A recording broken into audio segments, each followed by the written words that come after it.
Now, last night, Alabama Senator Britt delivered a rebuttal to Joe Biden's State of the Union, and she joins us now with much more. Senator, good to see you. Welcome to the program. I hope you don't read social media, because whenever you do anything big like you did last night, it can be brutal. Welcome to my daily world. Right. That's right, My Sean. advice is never read it. Never read it. You know, Sean, last night I called people to get into the arena, and when you get in the arena, you get arrows.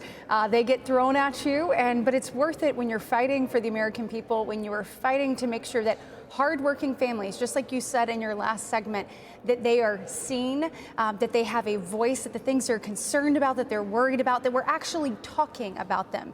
Things that we talk about around our kitchen table, Joe Biden seems to be detached from reality, and somebody needs to bring him back, and quick.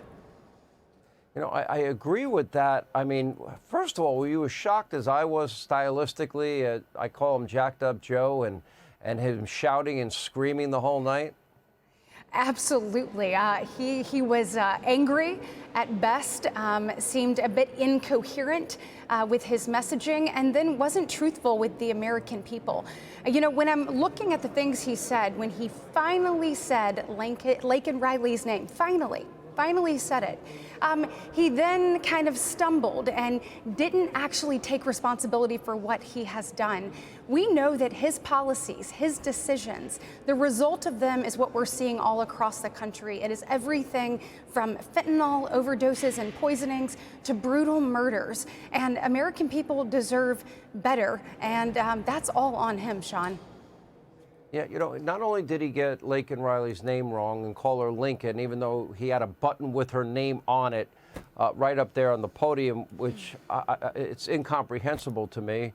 Not only did he get it wrong, but he said when there's thousands of legal people that are killing innocent people. That's not the point, Senator, is it?